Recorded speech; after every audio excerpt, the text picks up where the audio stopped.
Hello, hello, buenas, buenas. Welcome back. Thank you, thank you. As I always love to mention, make sure that you are posting on social media, in specific LinkedIn, HACR EP22.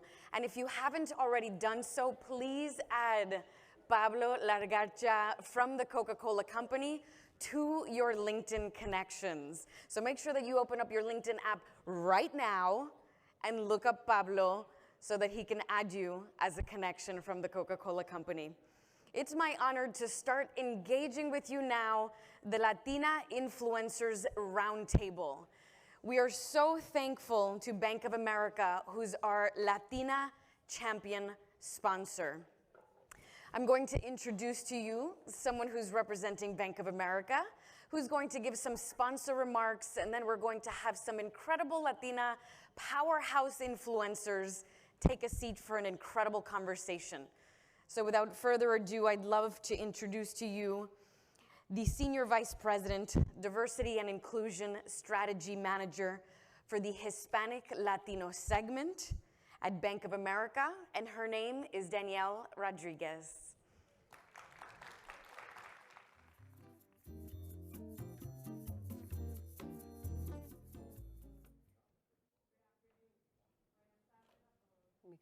Microphone. To be here with all of you, all these Latinos in the room, I'm like beyond excited. On behalf of our over 200,000 teammates of Bank of America, we're deeply honored to be here as part of this program with HACR and to be recognized as HACR's exclusive Latina champion sponsor. Through your efforts and under the leadership of Sid Wilson, you really continue to influence, lead, inspire, and bring a valuable perspective to so many companies. Like you, Bank of America believes that diversity and inclusion are paramount to our teammates, our clients, and the communities we serve. We believe the value we deliver as a company is strengthened when we bring broad perspectives together to meet the needs of our diverse stakeholders. This diverse perspective is present at all levels at our company, including our board of directors, which is 50% diverse, as well as our management team, which is 55% diverse. When it comes to our Hispanic Latino US workforce, we're at 19% representation, which is above industry benchmarks. Bank of America not only values diversity, but also is focused on inclusion. We are investing in an engaged workforce so all teammates feel included and comfortable bringing their whole selves to work. This investment begins and is modeled by our CEO, Brian Moynihan, who leads our Global Diversity and Inclusion Council. This council includes representatives from every business that come together to help drive diversity and inclusion strategy. Our team of Bank of America is also committed to our employees through our 11 employee networks, which have over 230,000 memberships worldwide. One of these employee networks is actually the Hispanic Latino Organization for Leadership and Advancement, also known as HOLA. This award-winning network includes over 19,000 members across 40 chapters. As the strategy manager for our Diversity and Inclusion Hispanic Latino segment, I also have the privilege of working very closely with our Hispanic Latino Executive Council. This council is made up of over 260 senior Hispanic Latino executives who really have the mission to influence strategies that drive talent representation and deepen our client relationships, especially our Hispanic Latino client relationships. I'm very proud to have a couple of these members here today, including our very own Gina Maybach, who's going to be on the stage very soon.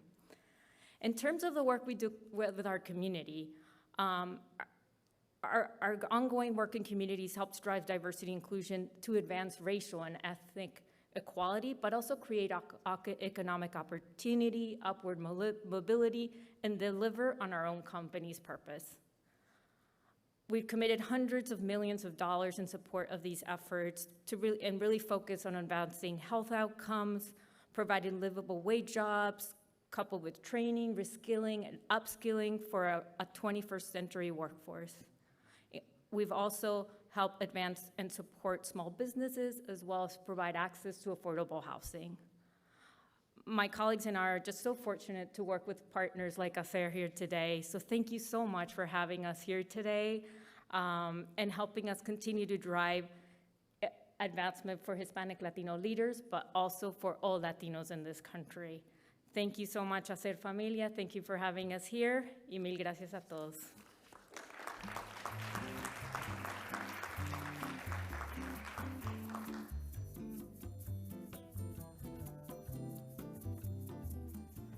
Thank you, thank you, thank you. Thank you, Danielle Rodriguez of Bank of America, and thank you again to Bank of America for being our Latina champion sponsor for many years. They have committed to Hispanic representation and support for many years with HACR. Now it's my lovely, lovely pleasure to introduce to you the moderator of the Latina Influencer Roundtable. Her name is Gina Maybach, and she is Managing Director, the Private Bank Senior Market Executive for Bank of America. Enjoy the conversation.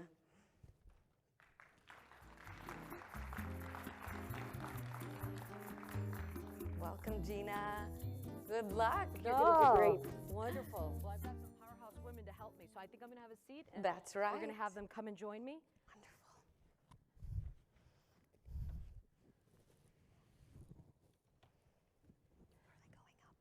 Wonderful. I know that it's a little steep still. I didn't want my heel to stay on the Wonderful. Well, thank you, ladies. I am so excited to have the opportunity to moderate this panel. But before I begin, I have to say, this is my first time joining HACR.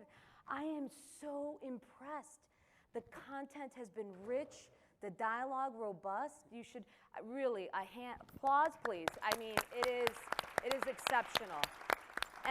And I say that as a 30-year veteran of Bank of America, that you can constantly learn, right? You're on this journey of learning. So I tell you, please be present. We're gonna definitely watch the time, because I want to make sure we've got 15 minutes to open it up for Q&A. These ladies are amazing. I'm going to begin by saying who they are. I'm going to allow them to kind of introduce themselves and talk a little bit about their journey. I do have a first story, so I will add that. But next to me, I have Angela Franco. She is the president and CEO for the Chamber of Commerce of DC. And then next to her, I have Maria Salinas, the president and CEO for the Chamber of Los Angeles. Huge roles. We are so honored to have you present with us today. So as I was sharing with them, today's discussion really is about our ability to be authentic, right? And also to understand that we usually have always been like the first, right? We are the first, and then you finish the sentence. These ladies have an incredible first. Let me see. So Maria, she is our first Latina and women to lead the chamber in its 132 years history. Amazing. Angela, first Latina to lead the chamber at 83 years.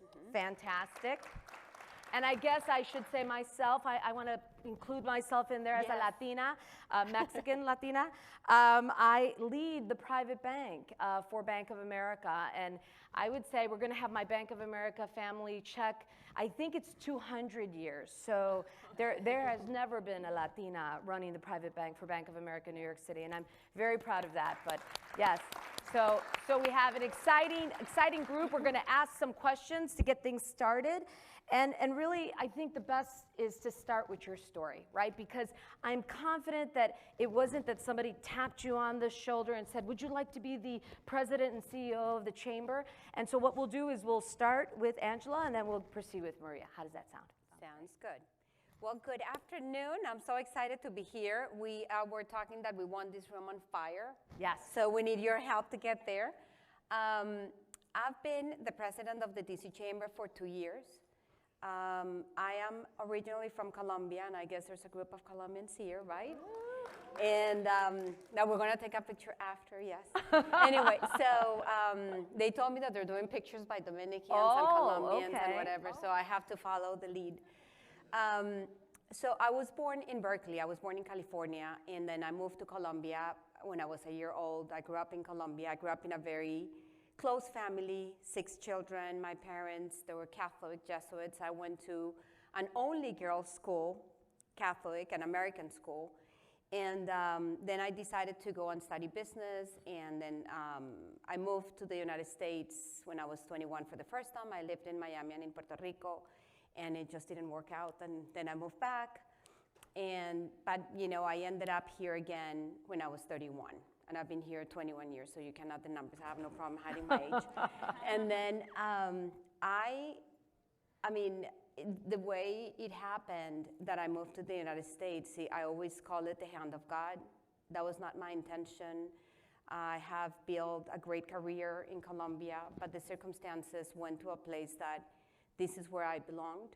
I moved for 6 months to improve my English, and then everything started to flow. I started working as an intern. So I was the general manager of a pension fund in Colombia, a big one. And then I moved here, and I had the opportunity to be an intern at 31 or 32 at the United States Hispanic Chamber of Commerce Foundation. And I remember that I entered that place, and I said, this feels right. And I met my mentor, Jane Garcia, that is the wife of former Congressman Bob Garcia, that he passed. And she became my family, my mentor, and then I worked for a bank that I had some experience working in a bank. I worked for BB&T then. And my son was born, so I wanted to spend time with my son, and they called me and asked me if I would help them to run the Hispanic Chamber. I said, okay.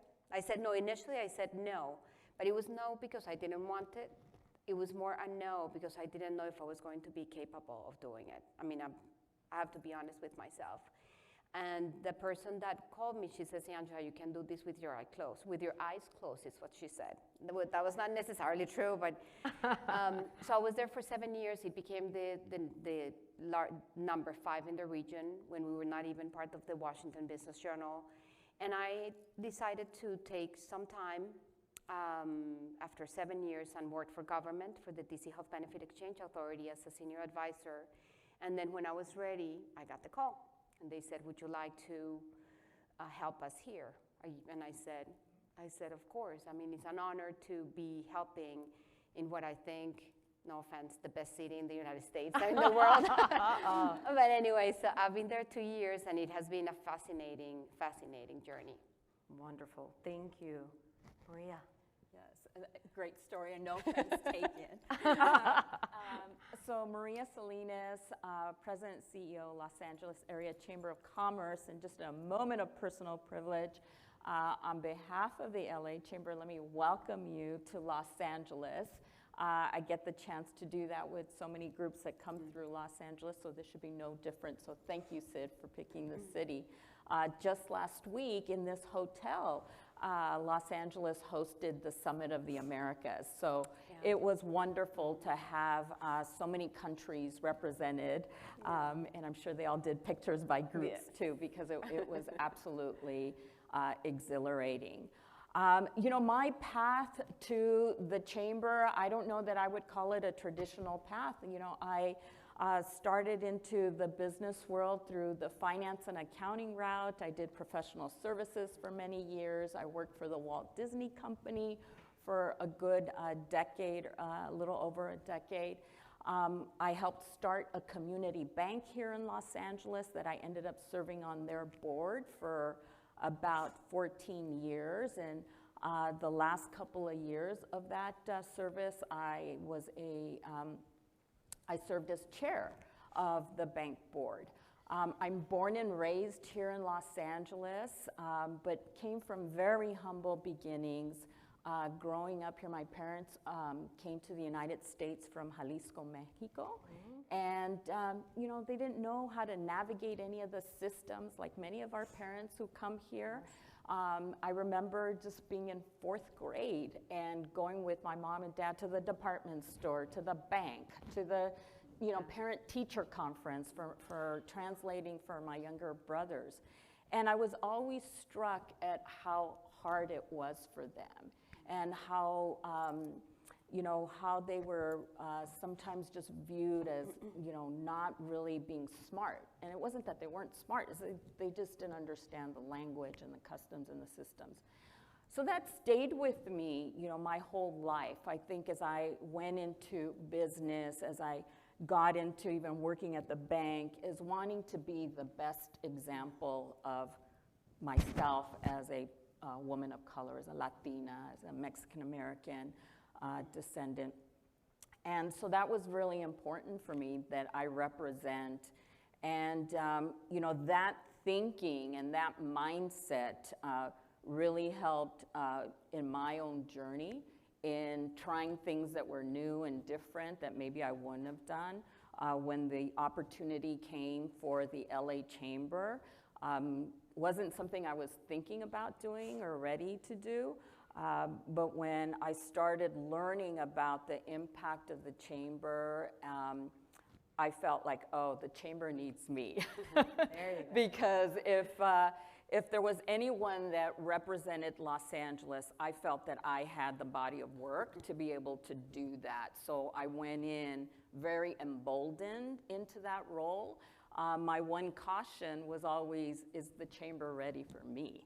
Okay. So that was always the question that I asked. I've been there 4 years now, and I can tell you it's been a really great experience for me, and I really believe that the work of the Chamber is so important in a region like Los Angeles, in a state like California that drives so much. Absolutely, fantastic.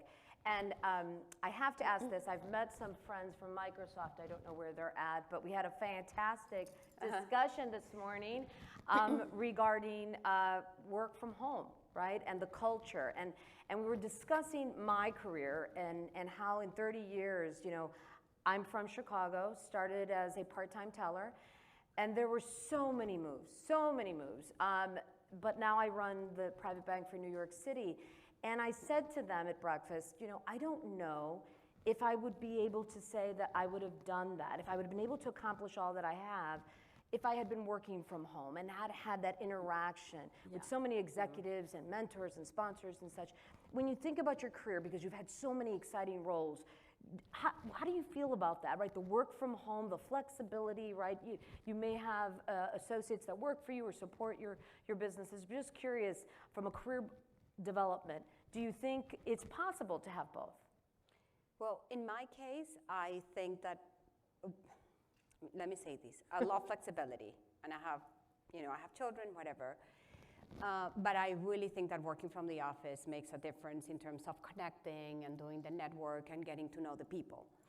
I started, you know, in an insurance company working under the leadership of a wonderful lady that I learned so much, but I started from scratch, like really learning how difficult it was for some people to work and to do the day by day. And she has been the best teacher I've ever had in my professional career, because it taught me, you know, like watching her work, you know, loyalty, hard work, doing things the right way, looking at the little details, right? The love that she was putting into everything she was doing. And I really, still to this day, I always think about her very, very often. And through my career, you know, I understand about flexibility, and we are moms, we're women, you know, and Latinas, we take care of the cat, the dog, the father, the mother, the brother, right? The ex-husband, the whomever. Everyone. But so having flexibility is very important, but I really think that working at the office really gives you an understanding of what goes on. You read the dynamics. I mean, reading the dynamics is key for anything you're gonna do. And you cannot get that from a screen. You get that when you're in the office and you see how people interact, right? Yeah, it's like, absolutely. so I think, you know, I love the flexibility in my office. We go to the office twice a day, and there's a day that everybody's in the office at the same time. Okay. And we have our staff meeting, we, you know, talk things through, and then they can decide what other day we go. But we have certainly times where we're all together and we can read everybody's dynamics, and I can see as a leader and the leader of the organization, how are they doing, how they're performing, if they're engaged, if not engaged, then really gives me tools to move the organization forward and to help them as well.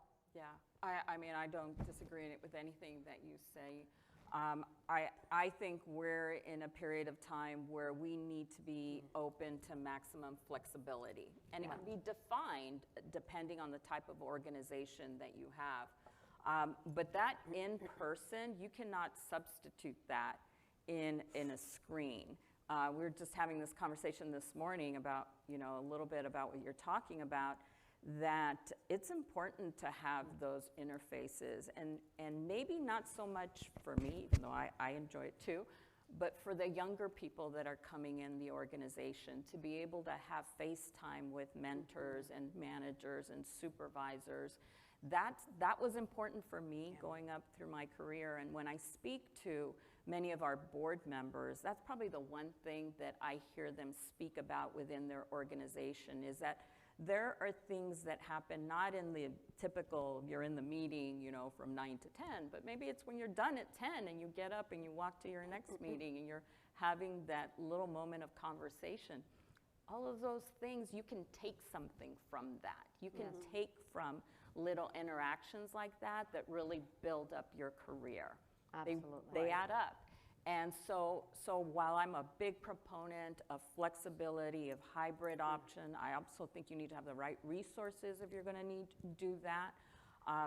But there's nothing for that in-person connection. Right. Absolutely. Well, I would say even this, right? Even this is just so exciting. You just get that B12 shot of energy. I'm excited. I've got pages and pages of notes of things that I want to, you know, introduce to my leaders and my associates. So thank you. That's fantastic. We can still continue to discuss this. I know there's concerns about flexibility. I have talent, young talent, who is like, you know, Gina, Monday, Friday, I am not in the office, and it's a little hard. They produce, they do great things, they assist our clients, but it's the development, right? Is that what I tell them? I need to spend time with you. I want to ensure that I'm invested in you and your development.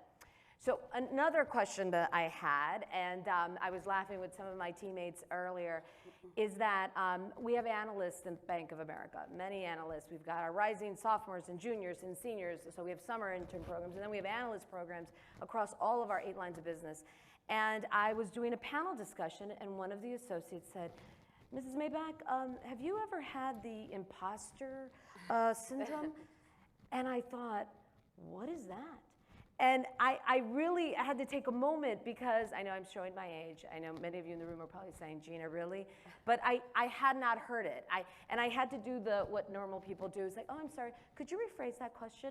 And because I was like, somebody please help me here, because I'm not going to be able to answer this question. And I then learned what it meant, right? And I think in the room, how many of us know what the imposter syndrome? Have we heard it before? Oh my God, yeah. So they could have schooled me. I know we've talked about it. So have you ever felt that? I do feel it all. I mean, it's like part of who I am. And I never looked at myself as a leader. So I was always trying to be behind the scenes.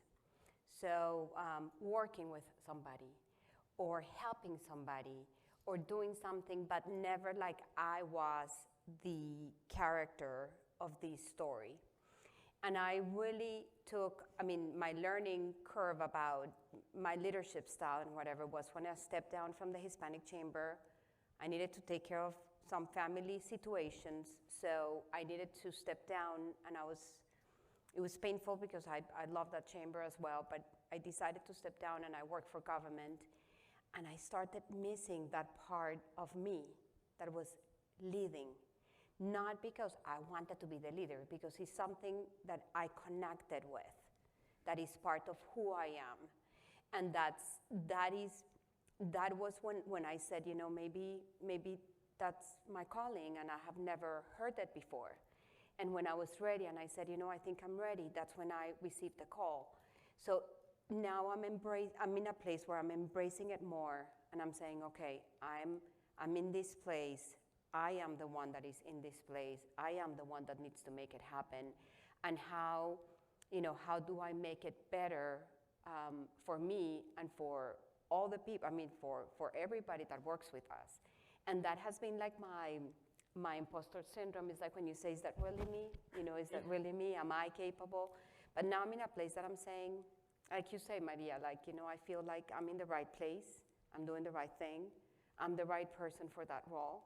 And I know that just things are going to continue to thrive under my leadership. So, yeah. That's beautiful. You know, on the imposter syndrome, I think I shared with you that I was asked that question not too long ago, too. And I had to do like a double take, like, let me look it up real quick, what is it, right? And when I read the definition, because I read the definition first, right? Yeah. I thought, oh, this is my whole life. You know, this is my whole life. You know, whether it was working in professional services in the accounting field, you know, being one of the few women and has definitely Latinas in that profession, and, you know, immediately feeling like I don't belong here. You know, I'm not as qualified as that person. As I got promotions there, always questioning myself, like, how did I slip through? You know, how did they not, you know, catch that they promoted me? When I was in corporate America, same thing. You know, I would be, and when I went into the Walt Disney Company, I was already at the management level, and I was in a team, an all-male team, and the only Latina there, and I would be asked to do presentations and to go, you know, to the corporate office and run all these things. And I remember always thinking, like, don't they know that I'm not worthy, or it shouldn't be me, that it should be somebody else? And, you know, when I was at the bank, and I think I've told this story to Sid before, when I became chair, I mean, I was a founder of the bank. I had served for about 10 years. I had served in each of the committees. I knew the bank inside and out. And when it came time to pick the next chair, I went into that process thinking, oh, which one of my colleagues should do it? And when I went into that meeting, within the first 10 minutes, it was like, you know, I nominated Maria, and then it was like, I second that nomination, and it was done. I had never even thought that that should be a role that I should have. I thought it was something for someone else. And it really caused me to unpack, like, why do you think of yourself that way? Right. Because I'm also been the person out there that's saying we need more Latinas in banking, in education, in government, right. And I've been such an advocate for that. I've worked in so many other nonprofits promoting Latina advancement, but yet I really had to step back and say, why do I keep holding myself back? Yeah. And that's why I say when I went on to the role of the LA Chamber, you know, by then I had said, okay, cut it out. Yeah. You know, you have experience and expertise, and that was the first time that I went into a role thinking, no, this is a role that I can do, and I should be the one to lead that. So it's my life when people ask me about imposter syndrome, and I always say, you know, you combat that with courage. Sure. You know, having the courage, and courage is something that's free. So with courage, you know, and really, you know, standing firm on who you are, you can combat that. Absolutely. No, it's exciting to hear that, that really you're so self-aware, right, and in touch with the things that you were comfortable with and not uncomfortable with.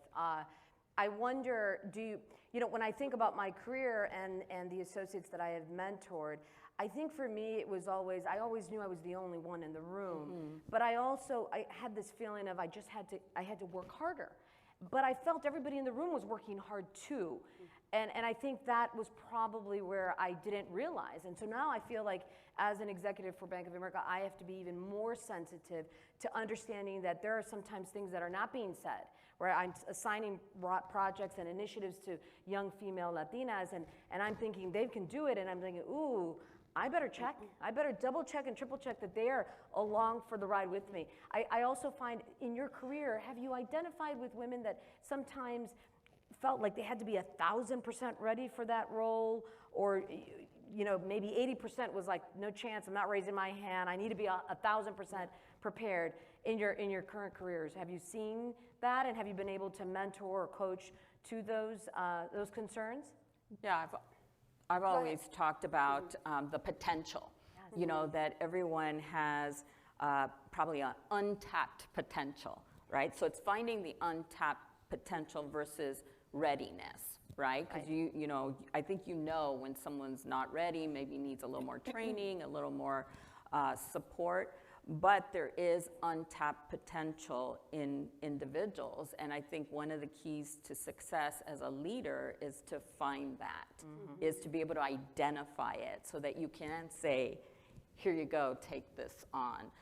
Because I have seen that where people will say like, oh no, it's not me, but you know, getting into it a little bit more, and you find that there's a potential there, and it also, you know, you have to create a support system. Exactly. Absolutely. Yeah, and I also think that you grow in the role. So if you start a role knowing it all, there's no room for growth for you. So there's two things that I always do. The first one, that is always my forefront, well, my faith, but after my faith, a self-consciousness. So I'm always thinking about, you know, myself, what I'm doing, being conscious of my actions. And second, getting prepared. So get prepared. So understand what you're doing, understand the people that are around you, right? Not making decisions the first day. Like I've seen a lot of people, they go in a run, they make decisions the next day and they don't know what they're doing. Don't do that. Just go, take your time. It doesn't make you less. It's not easy sometimes because you feel the pressure. At least that's what I felt. I felt the pressure of the board, and I felt, not because they were saying Angela, but you feel like there's a lot of outside noise and outside pressure, but you just have to take your time to grow, to learn, right? And for example, in my case, on top of that, I grew up in Colombia. So there's a lot of history that I didn't have in the United States. So I've been trying to catch up for the last 21 years. And still, you know, like sometimes I don't. So I have to take it a little slower even. So if there are situations, I ask before, is there anything I need to be aware? Because I don't know it all, but the more information you get, the better decisions you do, and you grow into the role. But if it is not a challenge for you, if you don't feel that what you have in front of you is going to be a challenge, don't even bother, because that's not for you. You have to find something, and we all have to find something that we see that there's a challenge, and it's going to help us grow. Absolutely. And can I add something Sure. to she said, because I thought that was so important when you talk about like coming from Colombia and growing up there. I think, you know, I could relate to that. I grew up here, but I grew up in a very traditional Latino home where the, you know, women were helping, you know, the men do things, and I was helping my brothers, and that was the job I had. And you know, it was about waiting your turn, not being too loud. You know, all of those things that are, you know, don't work in the business world. And so sometimes I say I had to unlearn a little bit of the traditions that I grew up with to be able to relearn how to navigate a system of business. Absolutely. Well, what's so powerful about both of you is that because of your culture, you can read the room before one word is said. You know what they're going through, experiencing the culture that really helps you, you know, address those unknown or unsaid things that are concerns for young talent. Wonderful. Yes. I see we have time. I want to make sure that I do not keep asking all these. I have questions, but I want to make sure we get some time with the audience and see if anyone has any questions for both of you. I see a hand raised to the right, and then I see another one.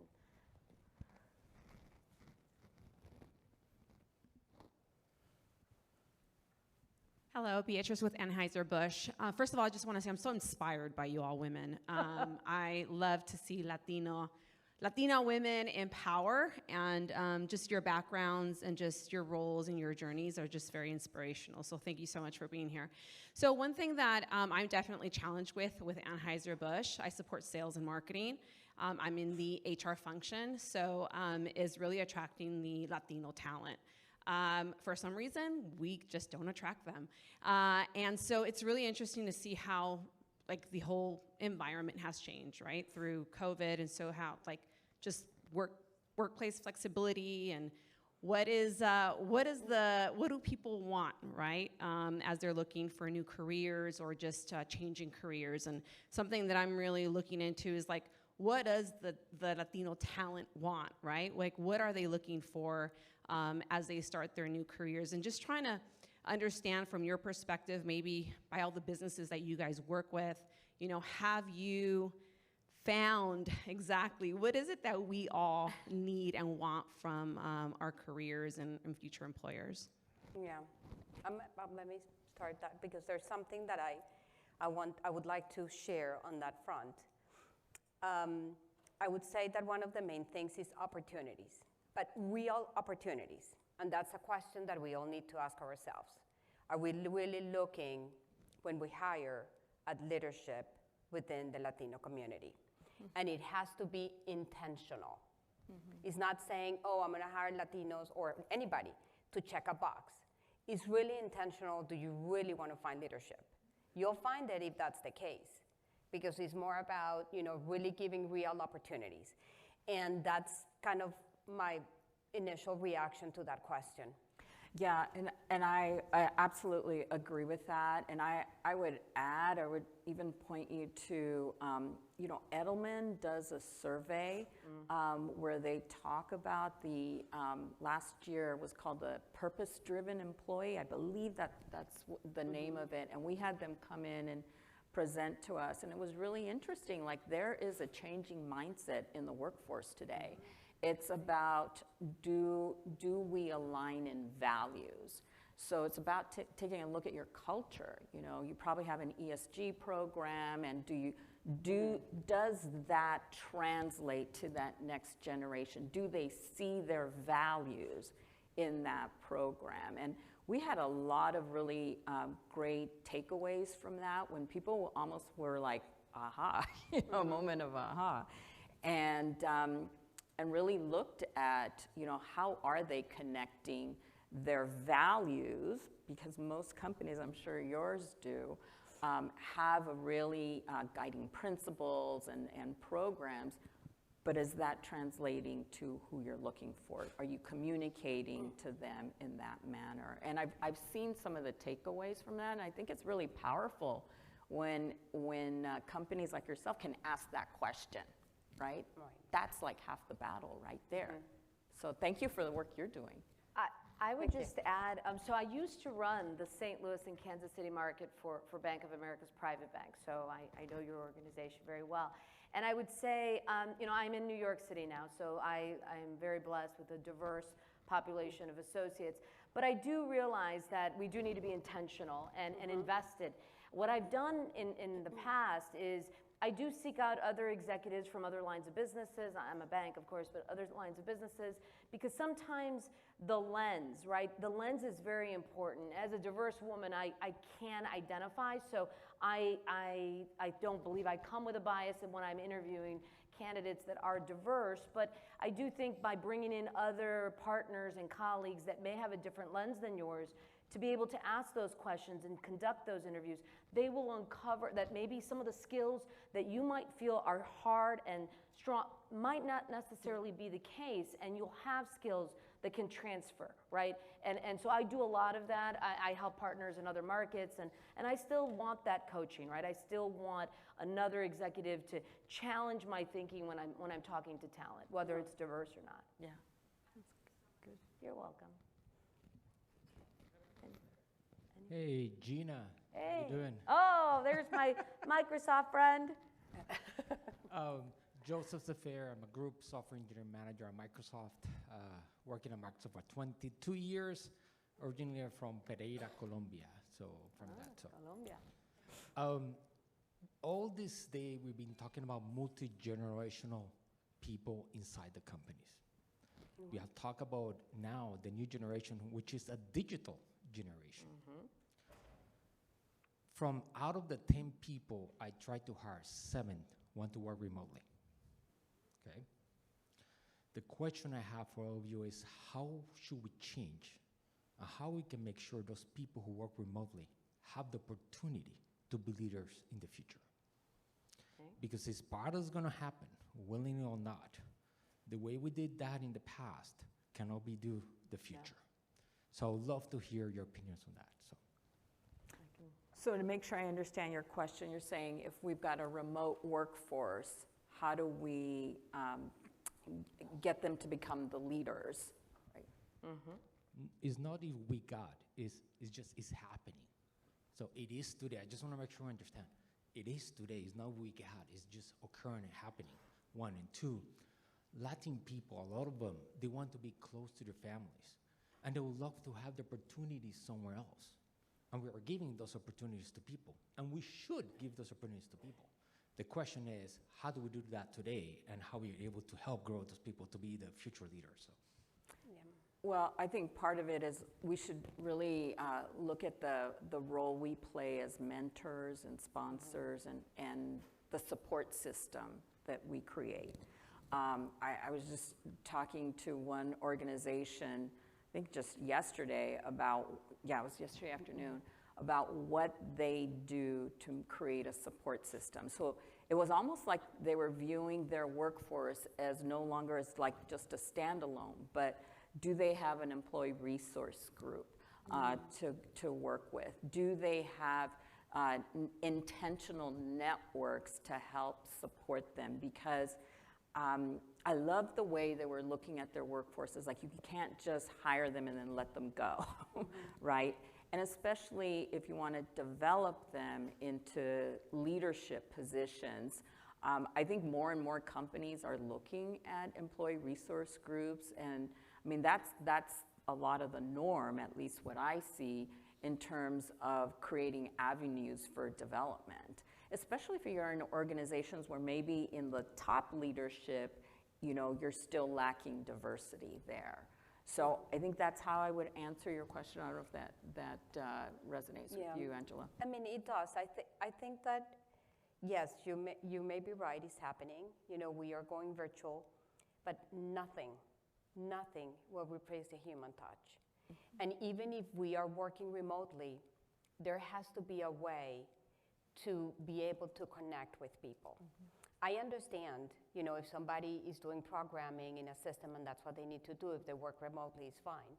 But when you work with people, that will never be able to be replaced. And people, I talked a lot to, and we've been doing like a lot of conversations in the chamber about the impact of not having that social piece.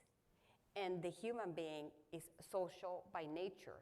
So eventually, some of that is going to be needed. So looking, like what you said, Maria, looking for ways of, you know, creating a support system and, you know, getting in person sometimes, because that's what I see people do. They work remotely, but they go out for a dinner, or they get together for a couple of hours every week. But that connection that we have with a human being, with another person, I don't believe it can be replaced. And I don't think, I don't think it's such an old school thinking.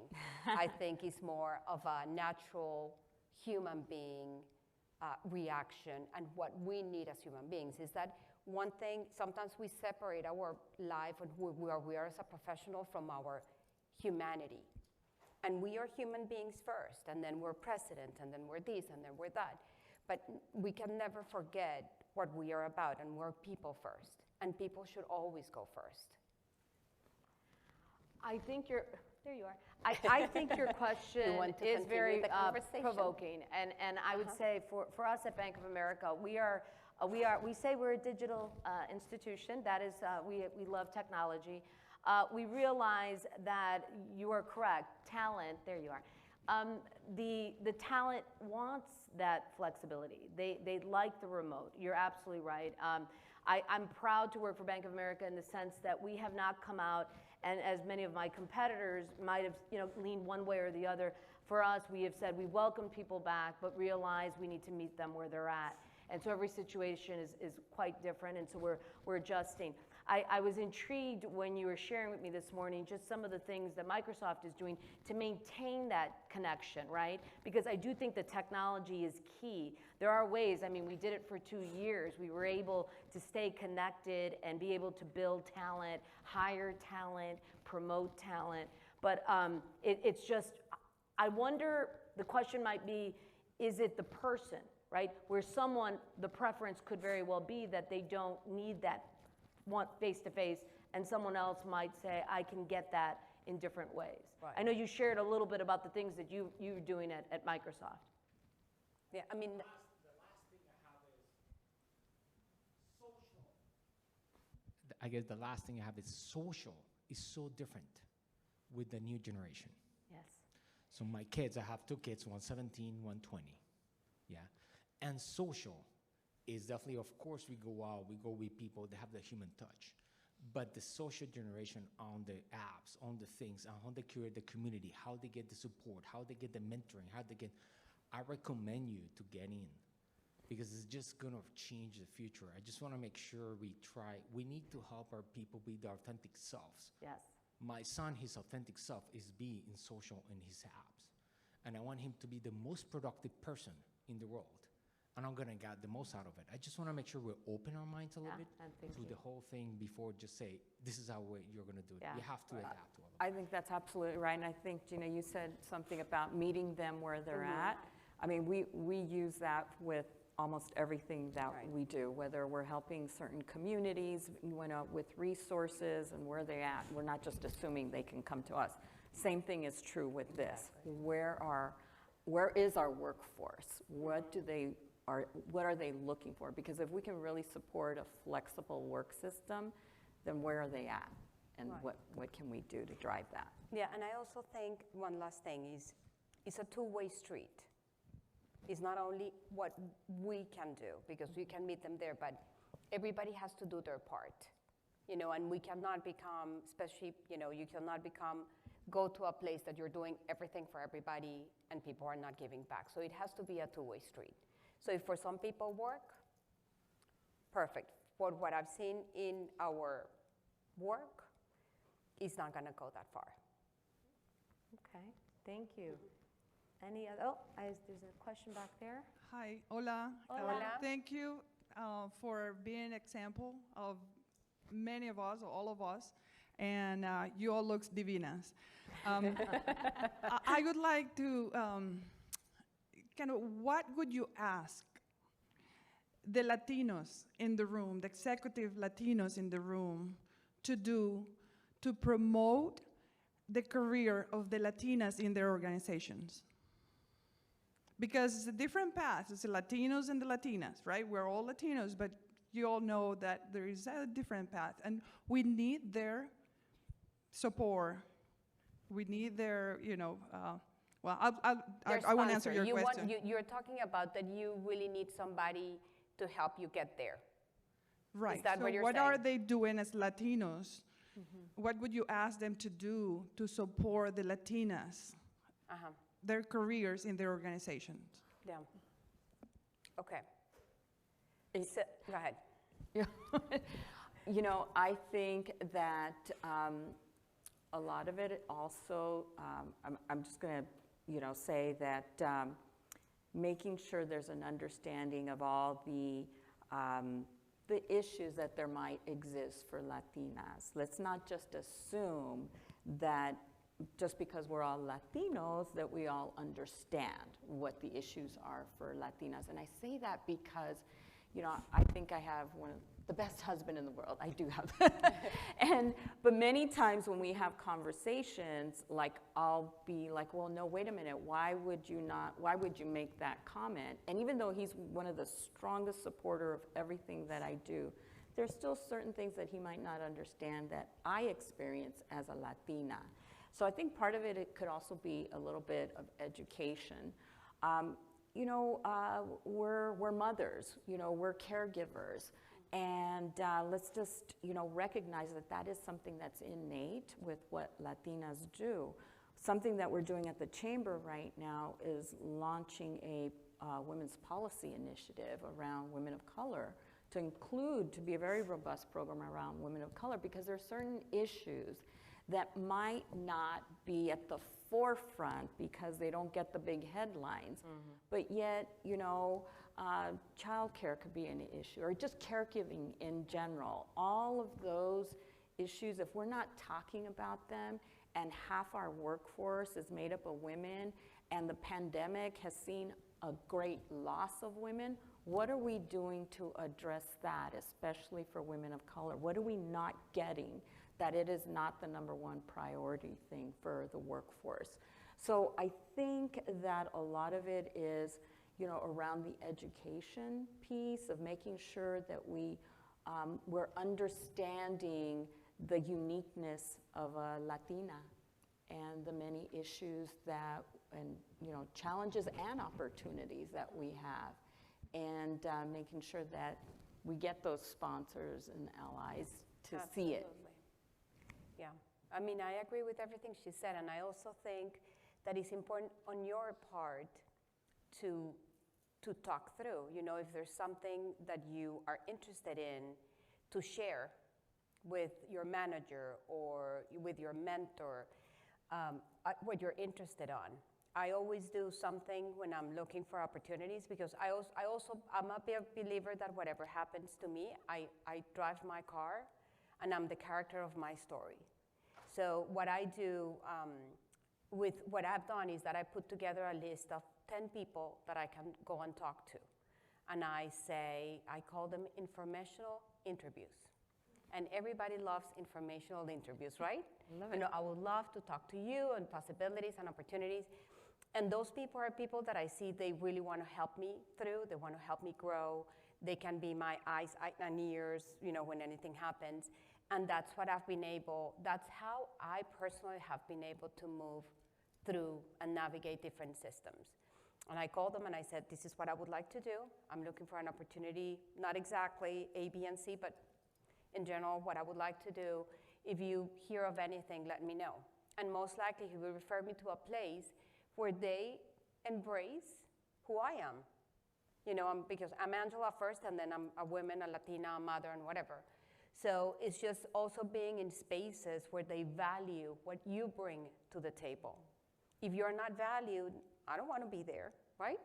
If they don't value what we bring is, in addition to being Angela, is that you bring that you're Latina, you're bilingual, you're a woman. I mean, there's a lot of other things in addition to. But just being in places where you are, where we are embraced and loved and nurtured, that is part of your success. Why being in a place where they don't want to give you opportunities? Maybe you're in the wrong place. Not because you're not the best. Maybe sometimes we're in the wrong place and that's why things don't flow. Mm-hmm. And just sitting with yourself and saying, okay, maybe I'm not being valued and right?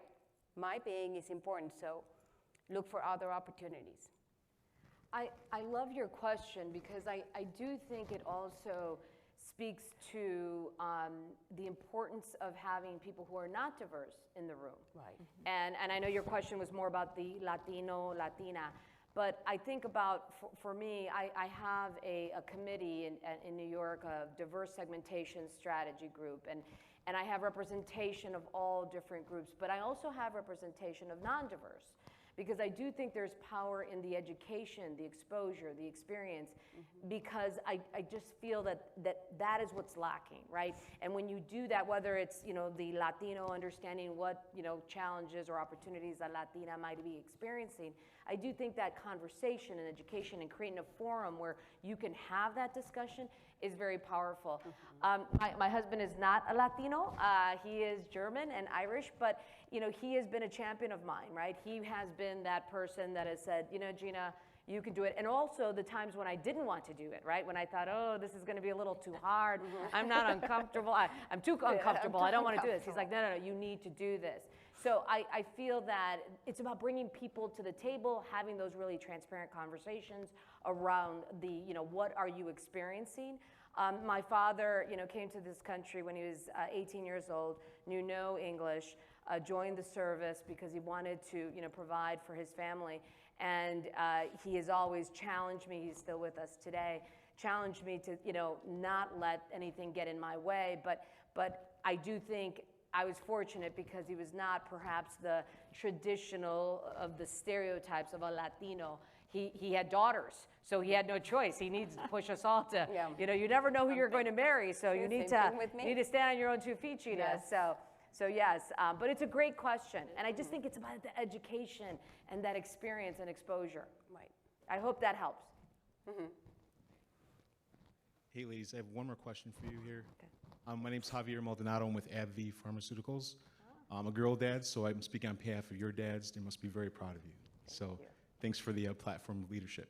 My question's around Latinos who are U.S. born, Latinos that come into the country that are not U.S. born, and leadership. I'm starting to see there's a little bit of a disparity with connection. So for example, in my company, we do have employee resource group topics where we have our senior leaders come and be the spokespersons for those topics. But what I'm realizing is a lot of them have that outside experience.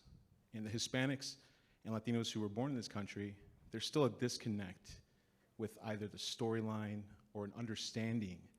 There's a disparity. I'm trying to wrap my head around it. I've been trying to do some research around this. Just the difference between leadership from Latinos who are US born and not US born. I would love to hear your perspective and or if you've seen any of those challenges within your respective companies. Like you're saying, like you're talking, for example, a person like me. Or like I grew up in another country and a person that grew up here. Something along those lines. Okay, yeah. I mean, interesting because we're talking a little bit about that. I'm gonna tell you a little bit of the perspective I have as a person that grew up in a different country. I didn't grow up with the stigma of being Latina or a woman. I grew up being Angela, and I'm still Angela. So for me, I don't have in my head that thing that is around my mind at all times.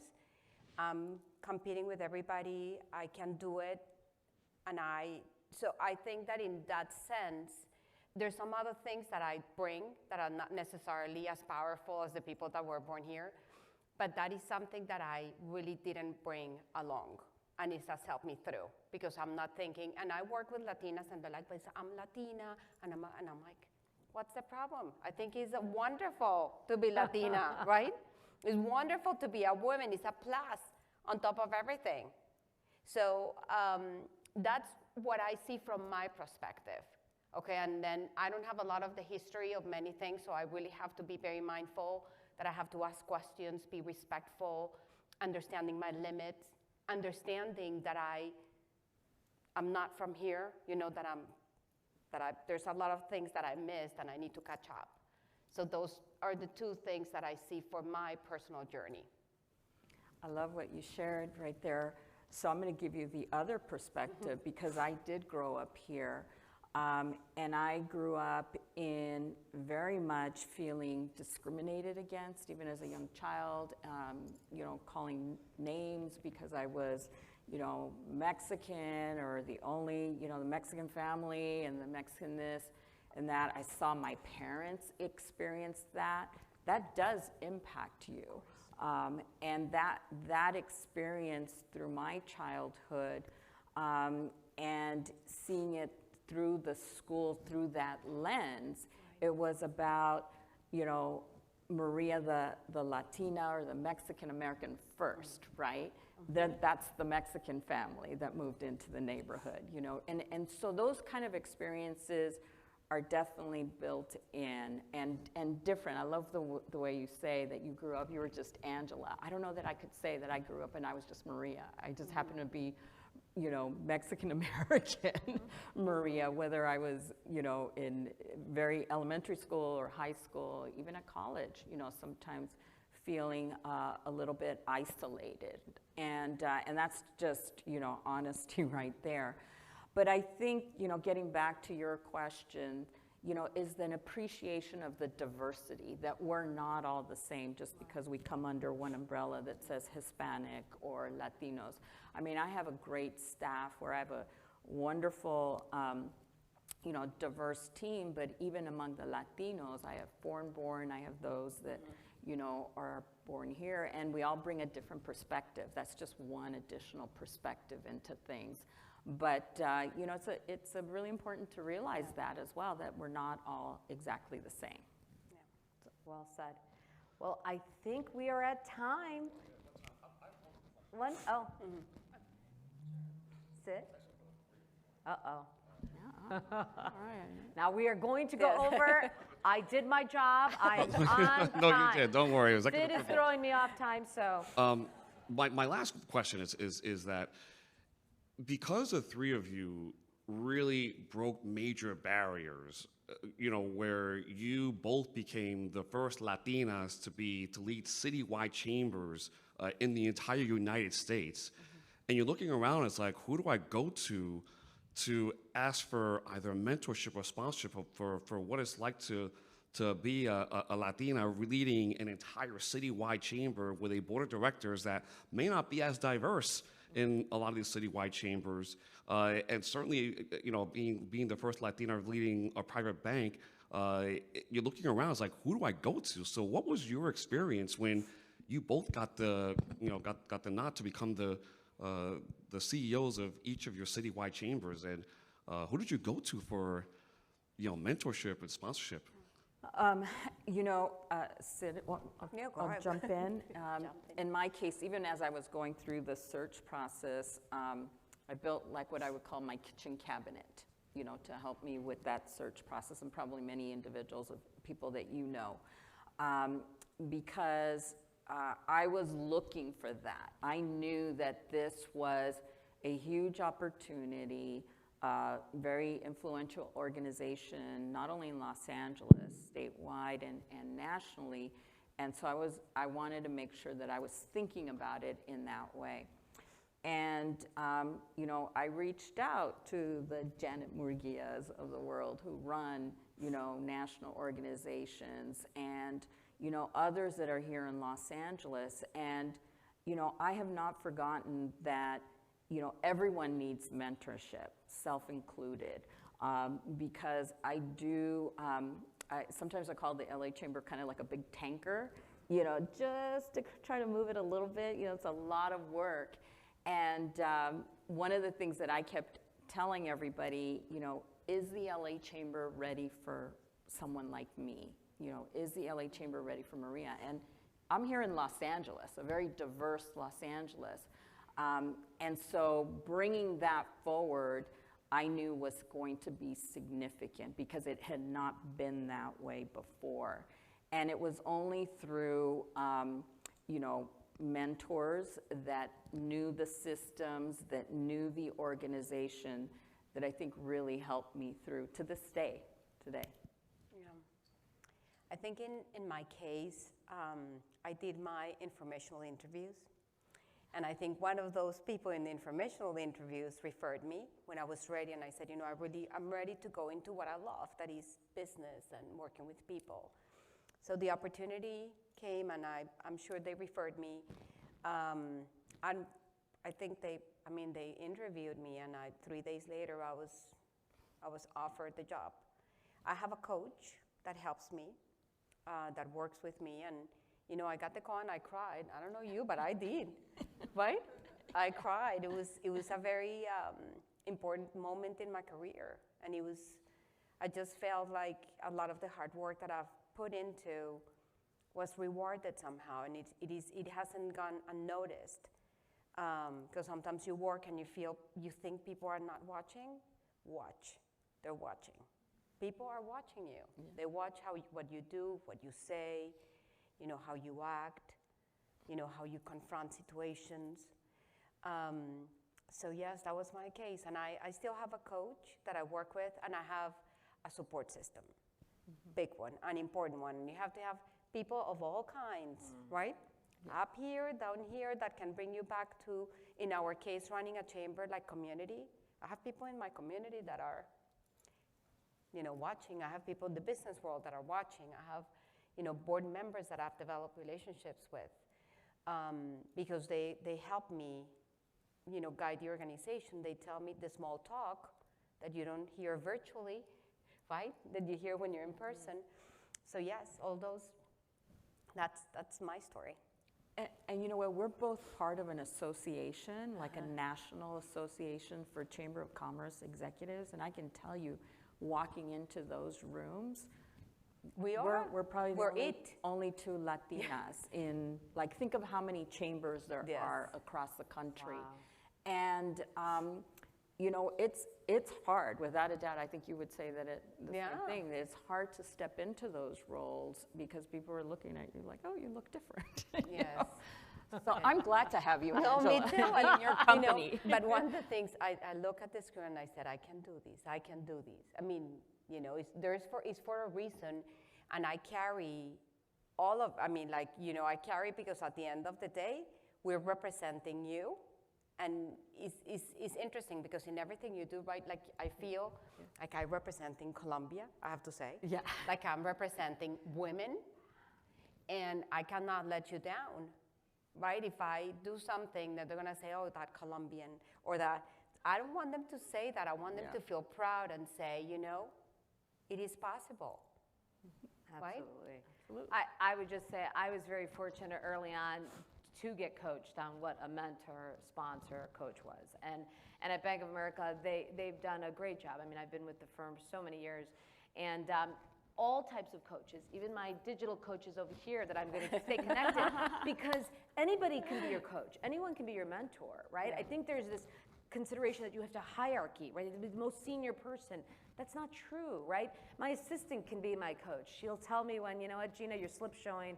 That is not a good look. That was not appropriate. You know, you missed the mark. I mean, you need that type of feedback, right?